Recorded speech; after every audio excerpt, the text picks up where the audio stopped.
E aí, gente, depois de tanto tempo, a gente está voltando aqui com o nosso podcast Foco Total. A gente deu uma parada, freou um pouquinho para a gente poder esquematizar, organizar algumas coisas. E você sabe que esse é um podcast feito para TDAH, por TDAH, né? Para autistas, não por um autista, mas por um TDAH.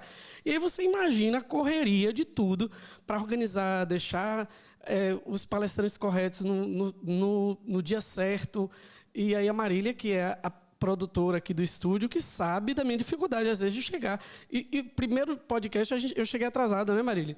Primeiro dia de podcast, cheguei atrasado. Eu já melhorei. Eu já chego 5 minutos antes, 10 minutos antes, né?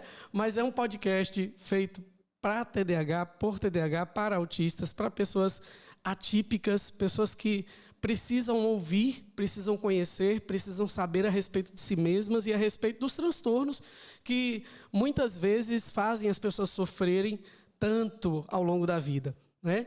E nós temos um grande patrocinador, que é a Premium. A Premium, ela tem mais de 70 restaurantes, ela é uma empresa de cozinhas industriais, né? E ela tem mais de 70 restaurantes em todo o Brasil. E nós agradecemos a Premium, agradecemos a vocês pela oportunidade que nós temos, Premium, de poder levar um conteúdo de qualidade, levar um conteúdo que possa realmente informar as pessoas. Eu estava conversando com uma jornalista, falando com ela sobre a dificuldade que a gente tem hoje no Instagram e em outros lugares de ouvir coisas que são reais. Esses dias tinha uma moça falando sobre uma habilidade que o TDAH não tem, que é o objeto escondido. E eu disse, meu Deus do céu, a moça misturou Piaget com TDAH, com neurotipia, com tudo. E não era bem assim, é realmente de outra maneira. Então a gente está aqui nesse podcast, no Foco Total, para trazer para você um conteúdo de qualidade, um conteúdo que você possa realmente aprender, não somente para você que tem uma artipia, mas também para você que conhece alguém, que ama alguém, que é o amor de alguém, né, que tem uma artipia. É por isso que nós estamos aqui, para você, por você, fazendo esse programa. E a gente tem hoje um convidado muito especial. Hoje a gente tem o Dr. Camilo Azeredo, o Dr. Camilo é lá de Betim. A gente está, assim, realmente muito feliz, vibrando, porque ele está aqui com a gente hoje.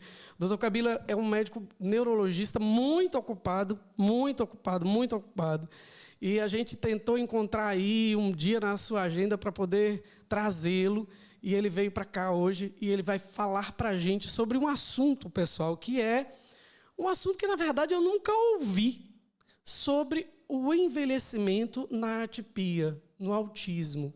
O envelhecimento, a gente fala sobre a criança no autismo, a gente fala sobre o adolescente no autismo, a gente fala sobre a juventude, sobre o adulto, mas a gente não fala sobre o envelhecimento com o autismo, o envelhecimento com o TDAH, o envelhecimento com as atipias. Então, esse tema é um tema que você talvez não vai encontrar assim na internet muito fácil, não. É um tema que a gente está trazendo aqui para o nosso podcast, assim, que foi sugestão do Camilo, inclusive, e que realmente é um tema que vai trazer muita luz para a vida de todos nós, para você que é jovem ainda, que um dia vai ser velho, né? Como dizia o Chaves, velho será, velho será. Você vai ser velho um dia e você também vai precisar desses conselhos de saber aquilo que nós vamos tratar hoje aqui. Mas e aí, Camilo, tudo bem? Como é que você está aí? Como é que estão os betinenses, os mineiros? Como é que você está? E aí, Acato, tudo bem? Tudo jóia. Obrigado aí pelo convite. Tentei encontrar aí um horário, um dia apropriado para essa conversa. A gente está há algum tempo aí sinalizando esse episódio do podcast, né? Vamos fazer. Que bom que deu certo, né? Que bom que deu certo. É verdade. Igual eu brinquei com você há pouco, né? Eu sou muito preso a algumas questões, tenho algumas dificuldades e até um pouco essa parte do novo, né? De comunicação, sim, etc. Sim. Então, isso para mim também é um desafio que, por incrível que pareça, após a pandemia, eu comecei a exercitar mais essa questão da comunicação, do diálogo, das entrevistas, e agradeço aí mais uma vez aí por essa oportunidade de estar conversando com você. Quando você me pediu para escolher um tema, né, eu realmente pensei em algo que pudesse ser diferente, ter um impacto maior, algo pouco dito, um assunto, vamos dizer, até certo ponto espinhoso, porque não se tem muita literatura sobre, e como eu trabalho tratando de pessoas, né, há mais de 20 anos, e nesses últimos 10 anos eu tenho me dedicado muito ao estudo dos transtornos do neurodesenvolvimento, TDAH, TEA, eu achei que esse tema ia caber muito bem, que é o Super, TEA no idoso, né? Quer super. dizer, um tema que eu fiz algumas pesquisas e realmente encontrei muito pouco assunto, né? Pouca literatura. Não sou especialista sobre, mas acho que vai ser bacana e a Vai ser conversa bacana, vai ser muito bacana. Camilo, eu já queria começar lembrando de recentemente eu fiz uma avaliação neuropsicológica e a senhora tinha 58 anos. Não é bem um envelhecimento, mas ela tinha 58 anos. E ela foi fazer a avaliação neuropsicológica e não se suspeitava de autismo. Se suspeitava de TDAH. E quando a gente fez a avaliação, aí veja, o primeiro dia que eu fui atendê-la, aí ela sentou assim, na frente do computador, e ela não olhava para a câmera. Ela não olhava para a câmera. Ela olhava, tirava o olho, ela tinha aquele olhar que a gente considera estranho, né, de alguma maneira. E, além disso, quando ela começava a conversar, ela começava a se balançar, assim. Ela começava a se balançar. E aí acendeu uma luzinha. Eu disse, Na anamnese, eu já comecei a fazer algumas perguntas relacionadas à questão do autismo.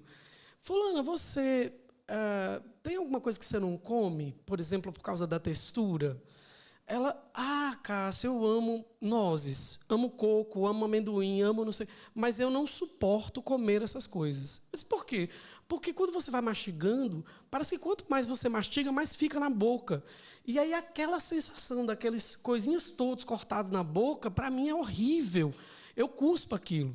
Ela era cozinheira e ela fazia bolo de coco, bolo de nozes, e ela utilizava aroma, porque para ela era muito melhor utilizar o aroma do que utilizar o coco, porque ela não conseguia caber na boca.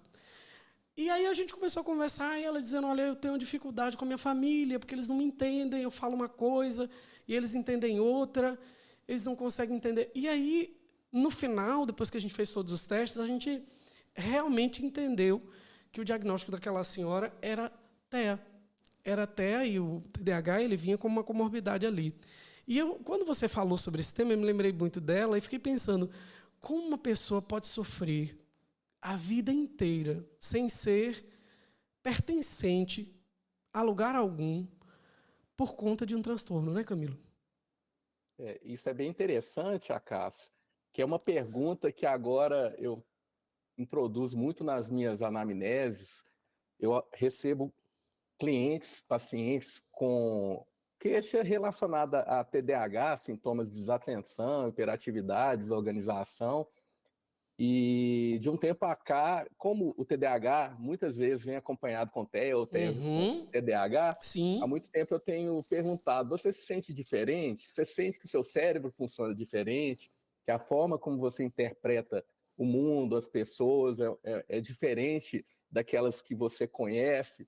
E o impressionante é o número muito alto de pessoas com mais de 40, 50, 60 anos que respondem sim. Caramba. Eu me sinto muito diferente dos meus irmãos, por exemplo, mas me sinto muito parecida com minha avó. Olha, Quer dizer, essa questão da história genética, né? familiar, né, da genética. Minha avó era muito parecida comigo, tinha um pensamento um pouco mais desorganizado, ela tinha uma dificuldade de comunicação maior, não ficava olhando meus olhos, e eu me lembro e penso muito que eu me assemelho à minha avó, que na época provavelmente tinha uns 70, 80 anos. E imagina, para essa avó, se em algum momento Já se pensou? pensou, imaginou em se falar num TEA, né, no autismo nível 1 de suporte. Imagina. E aí eu fico pensando que essa pessoa, Camila, ela fica num lugar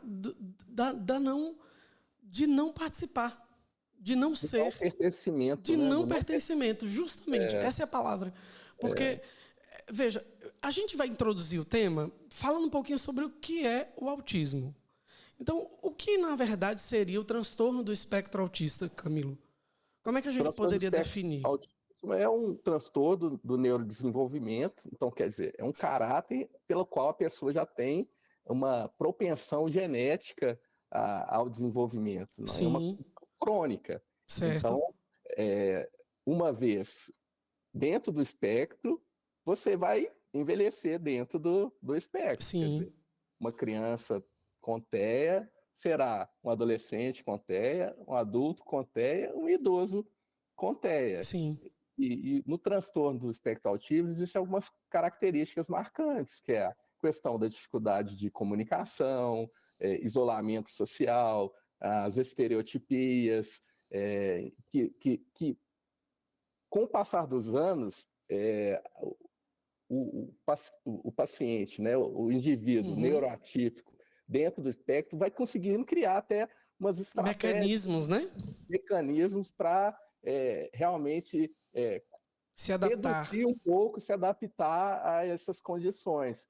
É Melhora um verdade. pouco a comunicação, as estereotipias, ele encontra formas de estar mascarando, algo que talvez não é tão presente, né, ou que está mais dentro dos lares, né, as questões dos comportamentos mais repetitivos, restritivos, ele Sim. também consegue enganar isso um pouco. Então, ao longo da vida, ele vai realmente criando algumas estratégias. Na E verdade, na faz um família, gasto energético absurdo, né? A sim. gente até conversou uma vez, né, Muito, sobre a questão do muito. mascaramento, Mas, né? cara, porque, veja, dentro da família, todo mundo já sabe, já cria aquela regra até engraçada de dizer fulano de tal só come frango, né? Que às vezes a seletividade alimentar é também um dos sintomas, né? As características, Uma das características do TEA. E aí, fulano de tal só come frango. Vai bater asa. E dentro de casa é uma coisa, mas quando a pessoa sai fora de casa, que é realmente o lugar onde ela vai ser observada, e a partir dessa observação que ela vai ser aceita ou não, é nesse lugar aí que ela tem que mascarar, né? Que ela tem que mostrar a diferença. Eu tinha uma cliente que ela dizia assim, Cássio, eu não olho nos olhos. Se você não olha nos olhos, como assim você está olhando nos meus olhos? Não, eu não estou olhando nos seus olhos, eu estou olhando aqui entre o seu nariz e os seus olhos. Eu estou olhando aqui nesse lugarzinho aqui. E ela utilizava essa estratégia para mostrar que estava olhando nos olhos, e ela, na verdade, não estava olhando nos olhos, ela estava olhando aqui, né? Então, assim, quando o Camilo fala, gente, de que o transtorno do espectro autista é um transtorno que tem dificuldade de comunicação, é que a gente diz comunicação verbal e não verbal. Então, por exemplo, a pessoa que tem autismo, ela vai ter dificuldade de compreender o rosto, não é, Camilo? Assim, isso, a leitura a dos lei... sentimentos, né, Justamente, da face. justamente.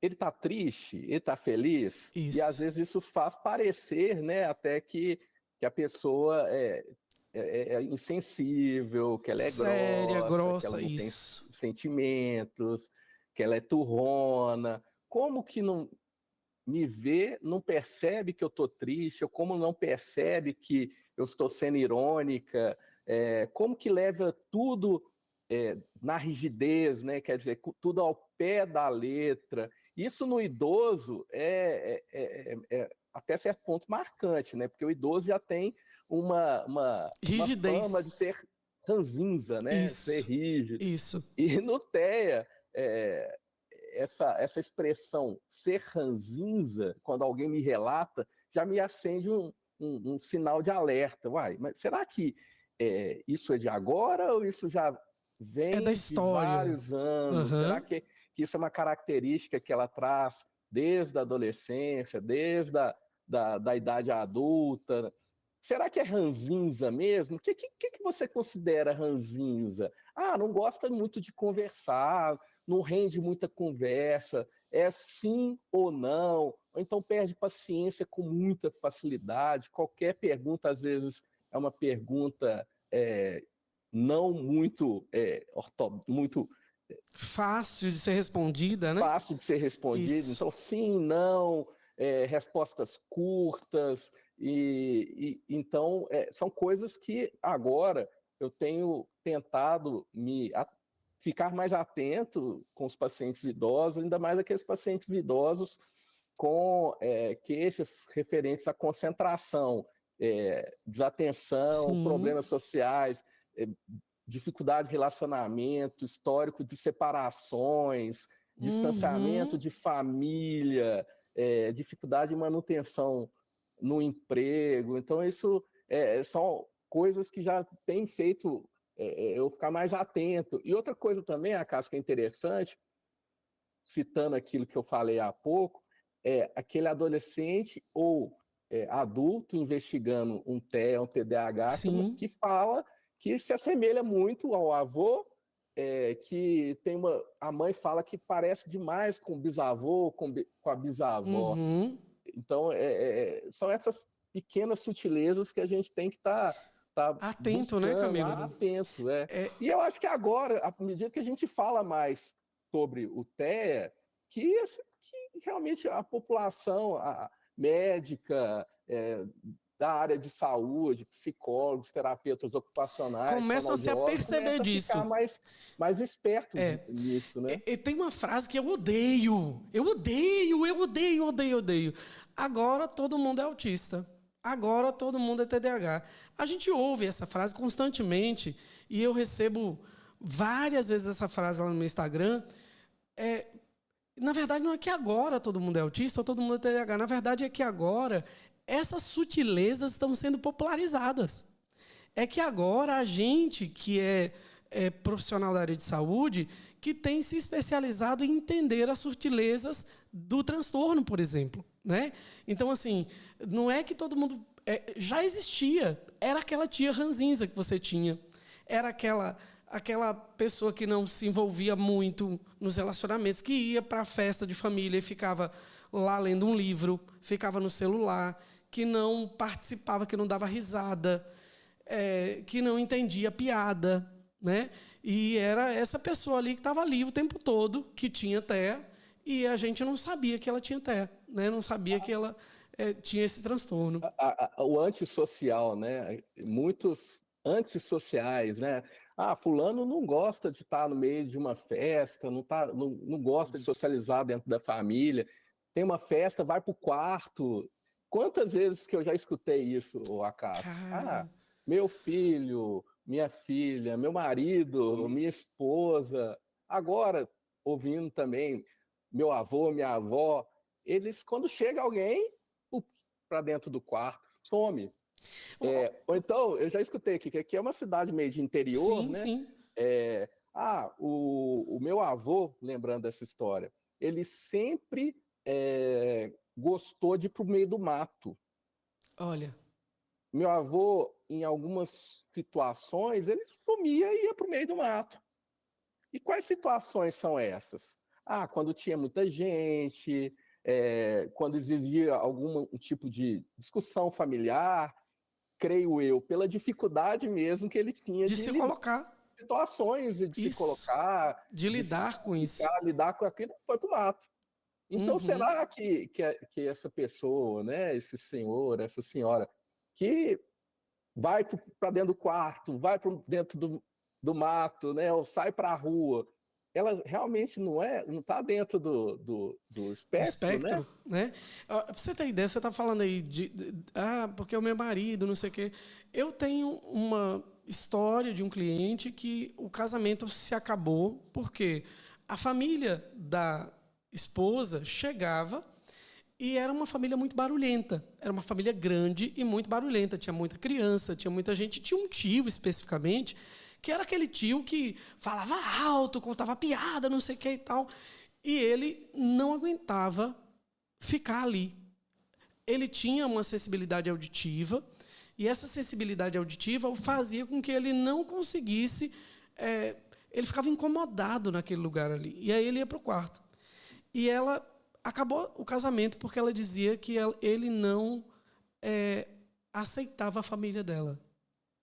Na verdade, era o contrário. E ele não sabia disso. porque ele não sabia que tinha TEA. Então, Ó, na verdade, Cássio, era a aí vem família aquele dela pensamento. que não entendia ele. Aí vem aquele pensamento, vale a pena fazer um diagnóstico de TEA no idoso? E aí, Sim, vale a pena? vale muito a pena. Imagina um paciente, né, um indivíduo, uma pessoa que passou por todo esse processo de dificuldade, de sofrimento, adaptação, infância, adolescência, idade adulta, entrar na terceira idade, continuando a não ser entendido. Então, à medida que você tem um diagnóstico, assim como eu gosto e eu acho importante dar diagnóstico, dar nome Sim, aos bois. Por isso, sim. ele passa a se entender melhor, entender que ele não tem culpa daquilo, né? Não Que era o que é um eu era o que eu pensamento tinha. que eu vejo muito comum em quem tem um transtorno de desenvolvimento, TDAH, um TEA, é de se sentir culpado por não conseguir se comunicar bem, não conseguir estar realmente num ambiente com muitas pessoas, com muito ruído, ter dificuldade de alimentar fora de casa, né? Porque ali vai ter um alimento desconhecido, às vezes uma textura desconhecida. Como é que eu vou fazer? Então, é uma vida de estratégias, de sofrimento, de não entendimento. Então, por que não dar a esse Isso. idoso essa oportunidade, né, dele, nesse momento da vida, de se conhecer melhor, de ter o nome do boi, de não É ser o verdade. esquisito da É família, verdade. né? É verdade. Porque isso é uma coisa que a gente ouve muito. É o Ah, fulano é o esquisito. esquisito. Esquisito. Isso. Não consigo entender fulano. Nem precisa, não gasta saliva com ele, não. Camilo, por que você acha que existe tão pouca pesquisa? Por que você acha que as pessoas não se debruçam sobre esse tema, sobre o autismo ou sobre os transtornos de neurodesenvolvimento na velhice? Por que você acha que... Vamos aqui dar uma opinião nossa aqui. Por que É, as pessoas não estudam e não procuram trazer isso para a ciência? um dos motivos, acredito eu, e esse já está sendo construído, é a ausência de informações sobre o TEA como um todo, né? Ou a pouca informação Uhum. que existia, né? Sim, Os sim. dados, o pouco cuidado que se tinha com o TEA, nível de suporte 1. Sim. Então, esse desconhecimento, esse pouco falar sobre esse tema é um dos motivos, né? Afinal de contas, se já não se fala em TEA, ainda mais falar sobre TEA Sim. no idoso, né? Sim. Outro ponto, eu acho que, infelizmente, dentro da sociedade, excetuando algumas comunidades específicas, os índios dão muito valor aos idosos, né? Ainda se dá muito pouco valor É ao idoso. verdade. Então, para É que verdade. estudar sobre um tema que ocorre nos idosos? Que motivo vai ter esse? O que vai significar? O que isso Uhum. dá? Então, eu ainda acredito um pouco nessa questão do etarismo mesmo. Né? Eu vou tirar aqui da minha cabeça um negócio. Eu acho que também, sabe o que é que acontece, Camilo? É que também aquele idoso ele se conforma. A família se conforma. A sociedade se conforma. Não que o idoso se conforme de verdade, porque é como a gente disse no começo, ele é um lugar de não pertença, mas todo mundo já começa a olhar para ele e dizer, é esquisito. E aí essa pecha fica lá e aí ninguém vai realmente tentar entender, compreender ou trazer isso, né? Fora que o próprio idoso ele já tem uma inflexibilidade cognitiva muito maior. Né? Ele tem uma dificuldade maior de se abrir para novas experiências, de se abrir para novas situações, né? Por conta da vivência, né? Durante toda a história dele, ele vai vivendo, vai se agarrando a valores. E aí, quando a gente vai ficando mais idoso, a gente vai se agarrando mais ainda a esses valores. E aí é muito difícil a gente soltar deles para experimentar coisa nova, né? Então, também tem essa questão de que o idoso já é, por si, alguém inflexível de alguma maneira, não é isso? Isso. Algumas questões ocorrem durante o processo de envelhecimento. Uma dessas é o rigor, maior rigidez cognitiva, a velocidade de processamento também vai diminuindo, o Sim. nível de concentração, o próprio desinteresse com relação a eles próprios, né? Aí vem, né, uma depressão associada, um TAG associado, né, um transtorno de ansiedade generalizado associado. Então, vivi uma vida toda dessa forma, por que agora eu vou buscar mexer em algo que eu já está consolidado, que já está realmente num lugar que não merece ser mexido, acessado. Então, uma coisa, Acácio, interessante, né, que eu quero compartilhar também com vocês, é a questão do como que o TEA, às vezes, a gente identifica o TEA naquelas pessoas que passam por um processo de depressão crônica, onde um transtorno de ansiedade de anos e anos e anos, e aí você vai buscar na gênese, né, na origem, lá no início do quadro depressivo ou de ansiedade, sociofobia, e está justamente as características do transtorno do espectro autismo. É aquele adolescente, o adulto jovem que passou por tantas dificuldades relacionadas à dificuldade de comunicação verbal, não verbal, rigidez cognitiva, aumento de sensibilidade auditiva, seletividade aumentar, estereotipia, que entra num quadro depressivo e aquele troço vai arrastando por uma vida toda, lá na frente. Não, eu sou deprimido já tem mais de 40 anos, ou mais de 30 anos, e aí isso também é algo que eu tenho tentado resgatar. Falo assim, não, mas como é que você era na infância? Como é que são seus relacionamentos? Aquela pergunta, você se sente diferente do que as outras pessoas? Você pensa diferente do que a maioria? E isso também é um sinal de alerta. Né? Não sei como que é o público, né? Mas os profissionais de área de saúde tentar entender essa questão do cara que é depressivo. Essas sensibilidades. Veja, eu recentemente fiz um laudo, fiz uma avaliação neuropsicológica de uma moça que tinha uma distimia. Preste atenção nesse negócio. Ela, vez por outra, se encontrava com depressão. Tinha problema no trabalho por depressão, tinha situações de depressão, em várias situações. E ela veio distímica, veio depressiva, e aí a investigação era essa. E aí, no final do laudo, eu ousei dizer, ela não tem depressão. O que ela tem é uma dificuldade de se adaptar aos contextos sociais devido ao transtorno do espectro autista. Ela tem um transtorno e ela não consegue se adaptar, e isso causa muita dificuldade emocional para ela, porque ela não consegue se adaptar aos contextos, ela não consegue se sentir pertencente, ela não consegue lidar com as demandas sociais que existem no trabalho, ela não consegue lidar com as demandas de casa, ela não consegue lidar com as demandas de amor, com as demandas de relacionamento, ela não consegue lidar com essas demandas. Então, como é que uma pessoa que não consegue lidar com nenhuma dessas demandas ditas normais, de pertencimento, né, de afeto, de amor, como é que essa pessoa vai se sentir realizada na vida? Ela não vai se sentir realizada, ela vai sentir uma desadaptação. Então, eu disse, olha, ela tem essa depressão aí é uma desadaptação, é fruto de uma desadaptação, que agora, com o diagnóstico, ela pode começar a entender e se adaptar. Ela dizia assim que, por exemplo, ela ia à nutricionista, e a nutricionista dizia para ela, não, você tem que comer porque você é adulta. Você tem que comer carne porque você é adulta.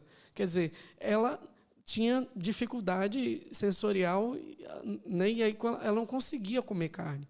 E a nutricionista dizia, mas você é adulta, você tem que comer carne.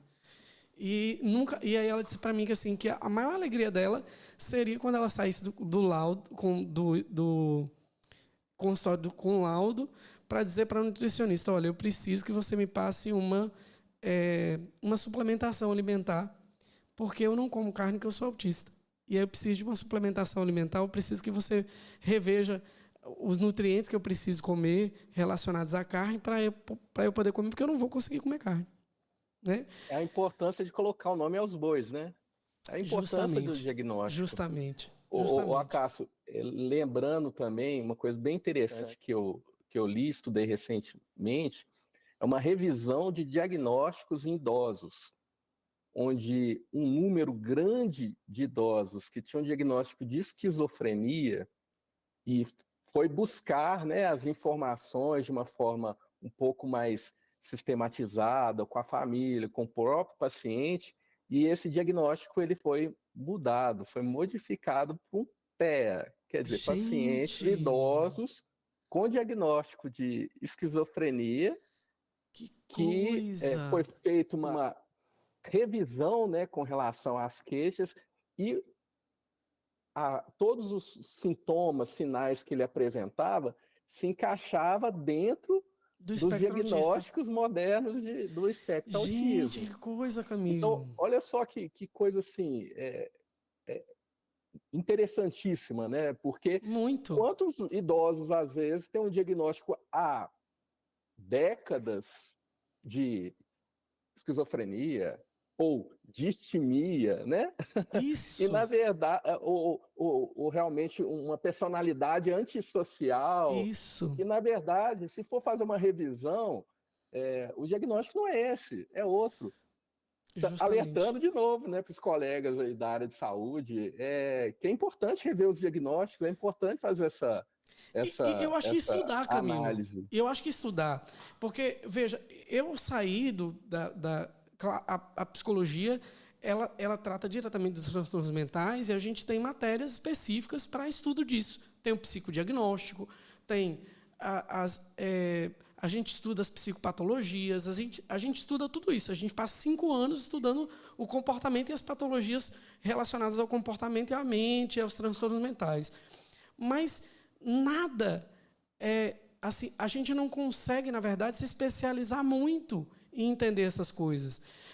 Quando o Eric esteve aqui, o Eric é neurologista aqui em Aracaju, ele disse, olha, depois que você foi no meu consultório, falando sobre TDAH, que eu fui realmente assim, mexer muito para tentar ir lá entender algumas nuances, algumas coisas importantes que talvez eu não entendesse no TDAH, que eu vi na faculdade assim, muito por cima. E é preciso realmente que os profissionais de saúde estejam atentos a essas nuances, né, do que a gente chama de diagnóstico. Camilo, mas me fala o seguinte, qual é a diferença entre uma pessoa típica, uma pessoa que não tem um transtorno de neurodesenvolvimento e uma pessoa com autismo, por exemplo? Qual é a diferença que vai acontecer entre essas duas pessoas no envelhecimento? Dentro do transtorno espectro autista vai ter uma tendência ainda maior do isolamento social. É uma tendência maior de manter-se distante das pessoas. E isso, para o cérebro, é péssimo. Sim. O isolamento social está mais do que comprovado que é um fator de risco para a demência de Alzheimer. Olha. Então, existe essa tendência a piorar ainda mais o isolamento social. Então, esses diagnósticos, né, novamente, né, do TEA no idoso, eles são importantes até nesse ponto de vista preventivo de um quadro demencial futuro. Embora não tenha nenhum estudo associando o autismo nível 1, nível 2, nível 3 à demência de Alzheimer, a gente sabe que esses essas comportamentos, características deles, justamente, a reserva cognitiva, né? Justamente. a pouca reserva cognitiva desse perfil de pacientes, tem realmente uma tendência, né, racional, pensando na questão do fenômeno, dos mecanismos, a ter um risco maior de um quadro neurodegenerativo, de uma demência de Alzheimer. Aquele a própria vovô rigidez no TEA, Sim. Ela, no idoso típico, já é algo que tende a aumentar. Não vou tomar banho, não quero tomar banho. No TEA, realmente isso vai ser discrepante, pior ainda. Fazendo com que as pessoas que se relacionam com ele passam a ter mais dificuldade ainda de relacionamento. E como você deu o exemplo aí do senhor, né, que acabou se separando. Então, quer dizer, as pessoas falam, tá mais ranzinza, tá mais difícil, tá mais rígido, tá mais impertinente. Então, essa rigidez mental, ela tende a piorar. A questão de novas experiências, né? Buscar novas experiências já é algo menor no idoso típico, no atípico, menor ainda. Menor ainda, né? Então, e a própria dificuldade de se comunicar, né, Camilo? Novas informações, perdão? E a própria dificuldade de se comunicar, porque a pessoa autista, ela tem uma dificuldade de se fazer, de entender e de se fazer entendida, né? Porque a pessoa autista, muitas vezes, ela é literal na sua palavra. E aí, a gente, de um modo geral, as pessoas típicas ou as pessoas que não têm autismo, elas compreendem aquilo que está por trás das palavras, né? Aquilo que a gente está conversando aqui, tem ali uma coisa por trás das palavras e a gente entende. Mas essa pessoa autista, ela é literal. E aí ela diz uma coisa que, por exemplo, as pessoas vão dizer que ela é grossa. Na verdade, não é que ela é grossa, é que aquele termo... Eu tenho um cliente autista que ele diz assim, Cássio, às vezes eu fico tentando criar palavras para poder me fazer entendido, assim, para as pessoas entenderem. Às vezes eu junto uma palavra com outra para poder me fazer entendido. Ele é adolescente, ele diz, às vezes eu junto uma palavra com outra para poder me fazer entendido. Então, você imagina uma pessoa dessa que tem essa dificuldade de comunicação, que vai ali no meio da família e ela diz uma coisa que todo mundo... né? Porque, na verdade, não era aquilo que ela queria dizer. E nem era aquilo que ela entendeu, por exemplo, né? Então, é muito difícil essas relações, e como você falou, isso é maravilhoso que você traz, Camilo, nesse sentido de que a gente entenda de que as relações, elas também são um fator problemático para as questões cognitivas, para a inteligência, para a memória, para a atenção, para os processos cognitivos que existem, né? Então, as relações, elas são importantes também para esses processos acontecerem a contento. Essa questão da socialização, né, do pertencimento, de fazer parte de uma comunidade, isso é muito importante para a neuroplasticidade. Muito. Isso é muito importante para essa habilidade fantástica que nosso cérebro tem de fazer novas conexões, de fazer novas sinapses. Então, quando você tem essa perda dessa habilidade, ou isso menos eficaz, realmente isso vai trazer consequências futuras muito, muito claras, né? Muito realmente claras, né? Muito sérias. Ruins, né? Camilo, agora veja, eu vou trazer aqui um assunto que é meio espinhoso. A rede de apoio, a família.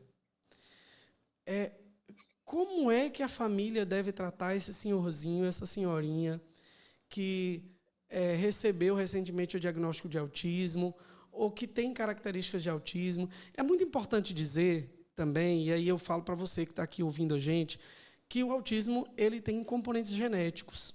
Então, é muito importante observar se na família, ali um tio, uma tia, um primo, um irmão tem autismo. E aí você pode ir verificando. Isso acontece muito, Camilo, quando a gente está fazendo a avaliação neuropsicológica, porque a gente começa a fazer perguntas, às vezes, à pessoa, e aí o pai que está ali do lado diz, mas eu também sou assim. Mas eu também faço isso. Mas eu também... E quer dizer, o pai, às vezes, não sabia que também era TDAH, por exemplo, era autista, por exemplo. Às vezes eu tenho casos de resgate familiar, por exemplo, quando a pessoa entende que o pai era uma pessoa com TDAH, que tinha inúmeras dificuldades próprias de uma pessoa com TDAH, e aí quando o filho demonstrava aquela característica que era dele, ele não tinha outra opção senão castigar, bater, colocar, porque ele não queria que o filho fosse igual a ele.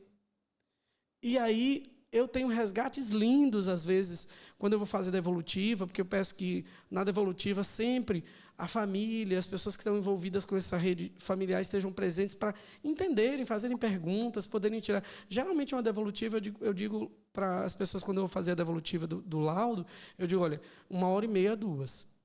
Geralmente é esse tempo que a gente passa ali na devolutiva. Porque eu dou a oportunidade para as pessoas perguntarem. Mas veja, como é que pode essa família entender, aceitar?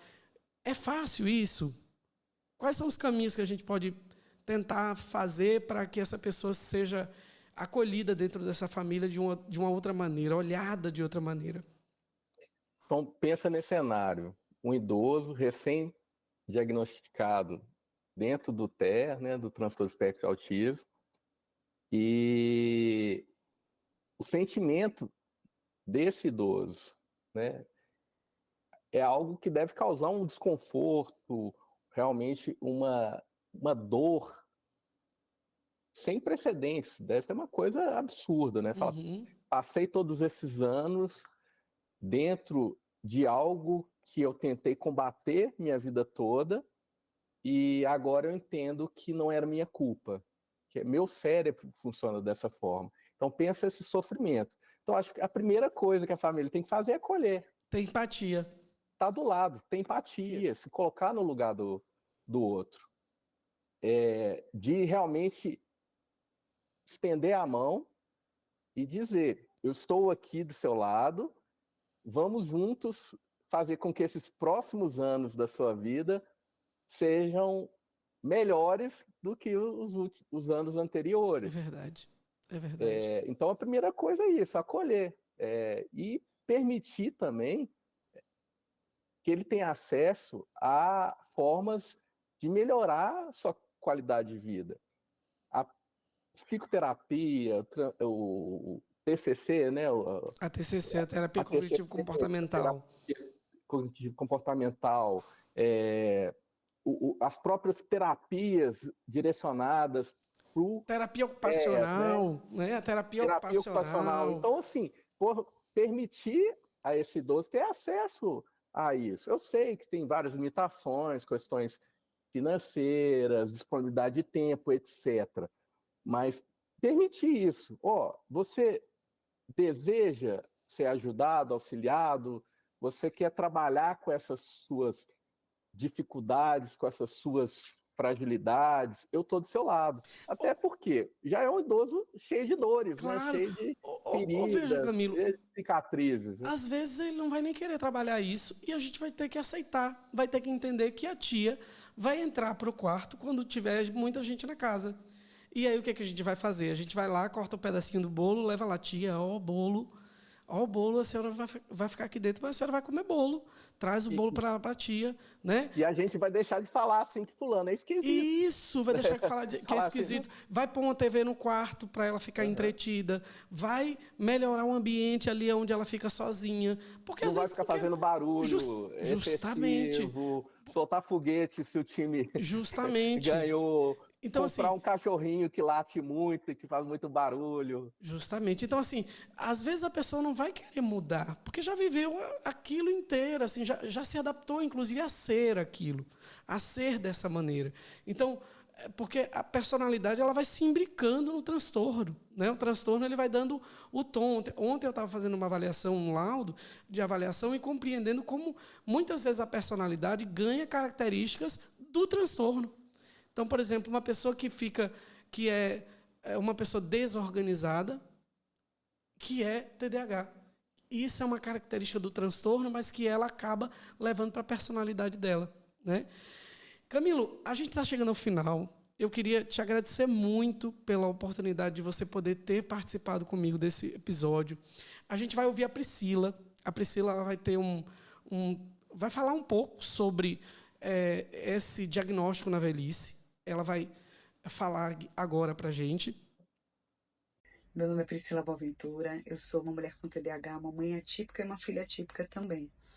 Meu pai foi diagnosticado aos 70 anos, autista, e eu me recordo perfeitamente desse dia. Ele vibrava, assim, como se fosse um alívio, né? Ele se reconheceu em algum lugar, porque até então ele se sentia um peixe fora d'água, né?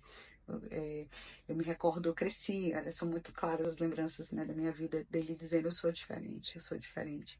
E de fato ele era uma pessoa diferente, ele ficava muito tempo sozinho, ele não gostava de interagir, ele tinha dificuldade de comunicação, embora falasse. Hoje, em razão do meu filho ser autista, né, a gente tem uma visão diferente no sentido do que é comunicar, né, e não necessariamente falar e se comunicar. Então ele tinha assim, o problema físico dele foi em decorrência da diabetes, que ele já tinha uma predisposição e o estilo de vida, né? Bebia muito aos finais de semana, comia desregradamente, trouxe isso e embora ele bebesse muito aos fins de semana, eu não tenho nenhuma recordação ruim do meu pai relacionada ao uso de álcool, porque ele era uma pessoa sempre muito da paz, ele só conversava, né? Sobre o efeito do álcool, ele conversava porque no geral ele não conversava.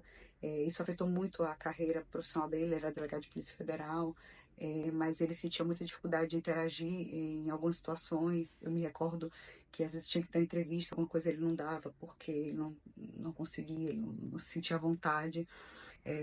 O relacionamento com outras pessoas também, né? Ele tinha aquele lado, mas embora fosse muito querido, meu pai era uma pessoa que ele não precisava abrir a boca, que as pessoas já gostavam dele, ele tinha um olhar muito sincero, ele tinha um jeito muito sincero inclusive quando ele tinha que em algumas situações sociais, né, sorrir quando não queria era notório, o desconforto dele era o sorriso mais falso do mundo, chegava a ser engraçado.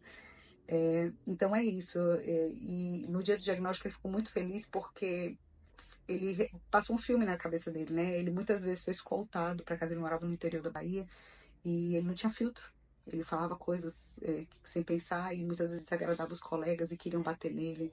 E quando ele conta que muitas vezes a professora teve que escoltar até em casa para manter a integridade física dele, né? Foi uma pessoa que falou muito tarde, ele fala que parece que começou a falar com 5 anos, algo desse tipo.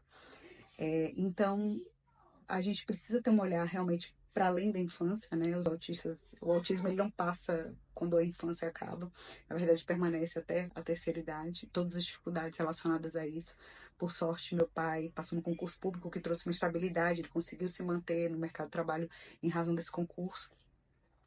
Mas a gente sabe que a realidade não é essa, né? Então, uma pessoa que tem muitas dificuldades de interação, ela tem muita dificuldade também em permanecer no emprego.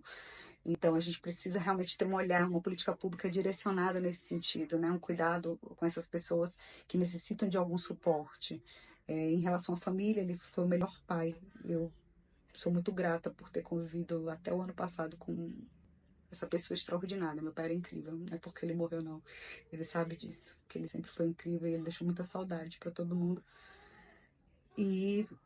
Mas sentiu muitas dificuldades, muitas mesmo, ao longo da vida, e eu me recordo disso plenamente. Então, precisamos falar, vou repetir isso várias vezes, e cuidar, né, de pessoas adultas e idosas que estão dentro do espectro do autismo. E aí tá aí, você ouviu a experiência da Priscila, né, falando sobre esse resgate, né, com o pai, de como ele se entendeu a partir de um diagnóstico já uma idade avançada. E aí eu quero, Camilo, agradecer a você. A gente está aqui no finalzinho. Agradecer a Prêmio. Muito obrigado, Prêmio. A gente está voltando. E agradecer a você, Camilo, pela oportunidade de ter participado conosco, de ter aí vindo de Betim para essas terras sergipanas, né, para participar conosco. E eu quero te agradecer. Deixa suas redes sociais, deixa aí o nome da sua clínica para as pessoas aí de Betim, os betinenses poderem procurar. E você atende online também, né? Pô, Cássio, eu que agradeço esse convite. Realmente fiquei muito feliz, lisonjeado. Apesar das dificuldades de conseguir alinhar um horário e a questão do tema, mas agradeço muito. Isso é uma amizade aí que surgiu em épocas de pandemia, né? Verdade, E que é se verdade. manteve após. Eu tive contato através de um laudo de uma paciente minha que você fez de forma online, remota, e aí a partir daí eu comecei a me aproximar de você, buscar informações, e realmente a vida nos traz surpresas É muito, verdade, é muito verdade. agradáveis. É, Eu atendo sim por telemedicina, agora realmente com essa loucura de atendimento presencial um pouco menos, mas eu ainda tento permitir às pessoas que buscam uma ajuda com relação à saúde do cérebro realmente vir a mim, né, de uma forma virtual que sim. seja. E a melhor forma de me encontrar é através da minha rede social, do Instagram, que é o @CamiloAzeredo, @CamiloAzeredo, e lá vocês vão ter acesso a meu site, os telefones de contato, Pronto. e me ponho à disposição novamente aí, Cássio. Vai voltar de novo, com certeza. Eu não sou o Gente, melhor palestrante, melhor Camilo, para com entrevistado isso, do para com isso, mundo. para com isso. Gente, o Camilo tem sido para mim um amigo. Tem sido para mim um amigo, assim. É interessante que a gente não se conhece pessoalmente ainda, né, Camilo? Não, mas ainda a gente não, mas tem nós sido, vamos ter oportunidade. vamos sim. Mas eu tenho tido assim, a oportunidade de ser amigo, de me abrir, né, de falar de coisas minhas para o Camilo, de compartilhar, né, coisas pessoais, e isso tem sido para mim uma coisa assim maravilhosa, maravilhosa mesmo. Eu queria agradecer, Camilo, inclusive também por essa amizade, por esse carinho que você tem tido por mim. Enquanto TDAH, a gente tem uma certa dificuldade de fazer, como as pessoas autistas, né, às vezes de fazer e manter as amizades, muito mais às vezes de manter, né? Mas eu tenho assim sido muito grato a Deus pelas pessoas que Ele tem colocado na minha vida, e você é uma delas. É uma pessoa que tem sido assim aberta também, não só para essa situação aqui da clínica, né, do trabalho, mas aberta também para ouvir, né, para conversar. E aí eu quero te agradecer também por isso, por esse carinho, essa amizade aí que você tem partilhado comigo, uma amizade cara que você tem me dado aí e que tem partilhado comigo. Muito obrigado, agradeço mesmo. Né? Façam suas as minhas palavras. Um grande abraço. Obrigado. Gente, tá aí. Camilo veio para a gente, ele vai voltar. E eu queria agradecer a você que ficou com a gente durante esse tempo. Foi maravilhoso falar sobre o envelhecimento do espectro autista. Tem muita coisa para ser dita ainda, e a gente vai falar em outros momentos, em outras horas. E a gente conta com você na próxima semana para participar conosco novamente do nosso programa Foco Total, porque aqui tem informação de qualidade para você que é neuroatípico, para você que não é neuroatípico, mas quer compreender o seu neuroatípico.